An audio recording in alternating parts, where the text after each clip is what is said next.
Hey everyone, welcome back and thank you for stopping by today. Do not mind if you hear a smoker in the background. I am smoking some steaks tonight for my wife and I.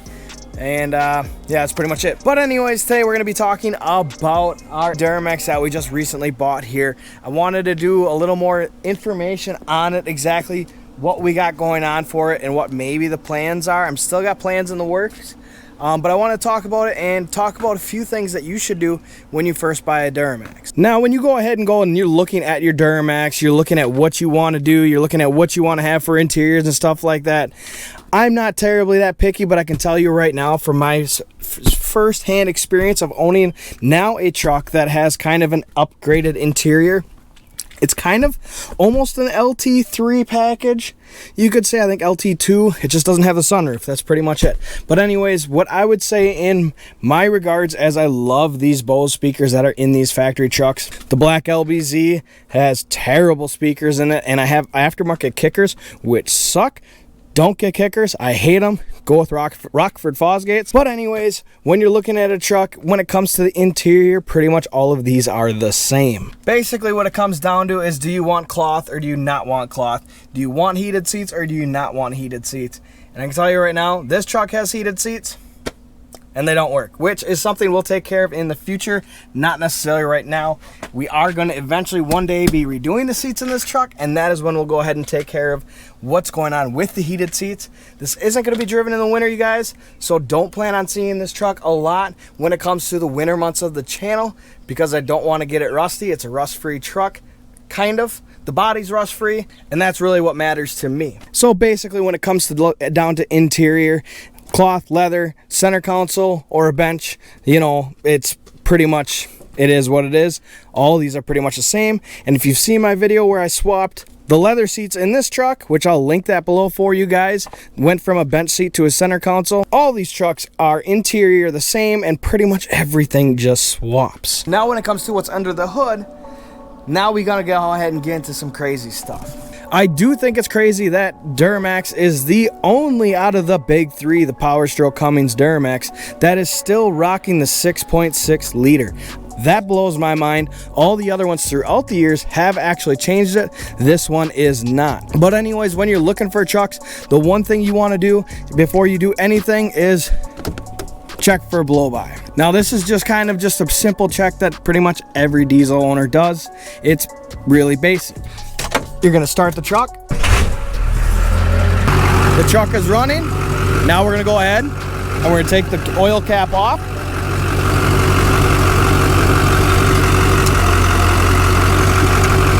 Set the oil cap on top, and there you have it. And that's what a blow-by test is. It's pretty simple. You're basically checking when fuel and air, the pressure is more in the piston rings and it leaks past the piston rings down into the crankcase. That's how that happens, and then you get fuel in your oil, oil in your fuel. It just gets nasty. Basically have failed pistons, all this kind of stuff. There's a lot of things that go into it. I'm not gonna go crazy into it, but that is the real minor gist of what blow-by actually is. But you can Google it, and there is a ton of it that goes into it. It's not necessarily as simple as people make it sound, but when you see it, you're gonna see it, and it's pretty catastrophic. The next thing you're gonna do is go ahead and check the coolant. Make sure your coolant isn't looking like some milky coolant, or that it's not blowing out of here. You know, you should be able to take that coolant cap off carefully if it's been running recently, and go ahead and let it run, and you shouldn't see any air bubbles coming up from your coolant, because then you very well possibly have a bad head gasket. There is another thing you can do. You can go ahead, you know, do this whole squeeze the upper radiator hose test. That what you're gonna do is you're gonna have your truck running all day. You're gonna shut it off, and in the morning before you do anything, pop the hood, check to make sure if this is rock solid or nice and squishy or collapsed. But when it comes to the rest of this truck and what you want to do, those are really your main things right now. It really helps when you're looking at buying Duramaxes if you have an edge monitor to be able to check things over. I will say that if you're trying to fool somebody, if they cleared codes on your truck, you either have to drive 50 miles or typically it's 10 key rotations. So you have to start the truck, turn it off 10 to 15 times. I don't know. I think it depends on the trucks, how it's in the system. But if you do that, you'll then reboot it and all your engine codes will magically pop back up. That is actually a trick that I learned from Lincoln Diesel Specialties, believe it or not. Those guys are awesome guys up there, over there, down there, technically from me. They're down from me. Great guys. Ryan's Diesel Service, south of me again, down in Waukesha. Great guys. Dan's Diesel Service, awesome people. DHD, Dirty Hooker Diesel in Michigan, awesome people. If you have questions about a Duramax that you're looking at buying, ask somebody. If you don't 100% know, ask someone. Ask an influencer, ask a forum, even though the forums can be really mean. Call a company. Call Lincoln Diesel. Call Ryan's Diesel Service. Call Dan's Diesel Performance. Call somebody and ask what questions you should be asking when you're buying a truck. Especially when you know the truck has already been, say, tuned, because this truck is tuned. Especially if you know that your truck you're buying has already been tuned, you need to find out that tuner, and hopefully you can find out that tuner. Along with all the other modifications that might have been done, those are questions you're gonna wanna ask if it's been modified. Now, if it's stock, congratulations, you're a lucky man or woman. Now, when it comes to actually doing things with the truck when you first get it, you've already purchased it, if you've leased it, if you leaned it, I mean, if you bought it outright, whatever, however you bought it, I don't care. If you bought it with your grandma's money, your grandpa's money, your mom's money, your dad's money, who cares how you bought it? Congratulations, you're a diesel. What do? Right?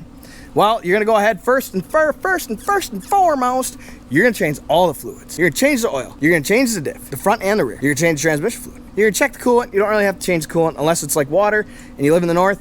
Definitely flush the coolant. Well, definitely drain the coolant and put in some antifreeze, 50-50 type blend, yada, yada, yada. Buy some concentrate, do it with the water.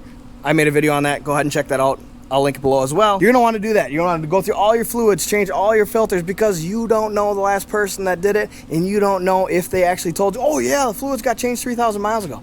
Really? Because you don't know that. You just don't know that. So just go ahead and do it. It's gonna be expensive. I wanna say, if you do it right, it's probably gonna cost you $300, $400 between gear oil, transmission fluid, coolant, as well as engine oil, of course. Change the fluids, change the filters, just be happy. Check your air filter, make sure that's up to date. Now, when it comes to your air filter, that's the other thing you're gonna have to look at, whether they have an aftermarket dry air filter or an oil air filter. I personally like to have dry filters, so this is gonna get changed out to a dry one just because it's easier. And I like it. I've had a dry air filter on that truck for a long time now, and it does nothing but great things for me. Realistically, the first thing you should do is change all those oils and fluids. Yes, I know, I did not tell you hey, first thing you should do, rims and tires and lift. Sorry, but that's not the case. You got to go through this thing maintenance wise and take care of your maintenance. Take care of these trucks, because even if you don't aftermarket mod them, these trucks will last forever. I mean, they are well over 300, 400, 500,000 miles. I've seen a few trucks I want to say I've seen online at around 700 plus. So you take care of these things and they'll take care of you. Now, the one thing I must say is if you're buying an LB7 specifically, don't get freaked out by the little ringing noise you hear. That is the two-piece crankshaft that you are hearing in the truck.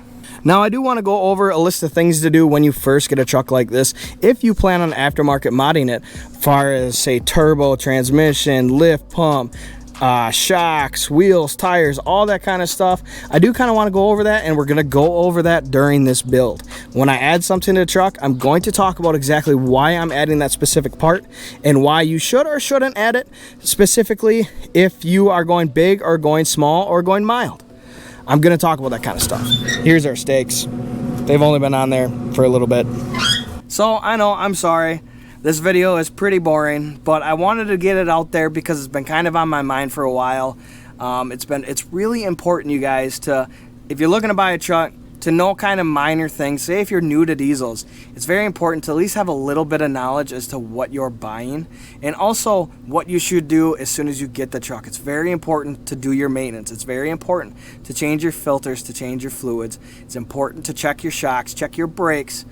I didn't even mention that. Check your brakes, it's important.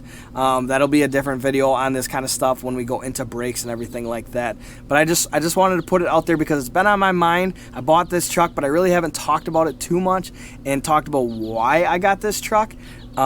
It's going to be a process, you guys. I'm going to talk about it a lot when it comes to what we're going to do, when we're going to do it. I do plan on wrapping the truck, so we got to prep it for getting a wrap done. That includes scratch filling, dent removal, all that kind of stuff. So that's coming all in the future here, you guys. And I want to get it done before winter, so we're on a crunch time.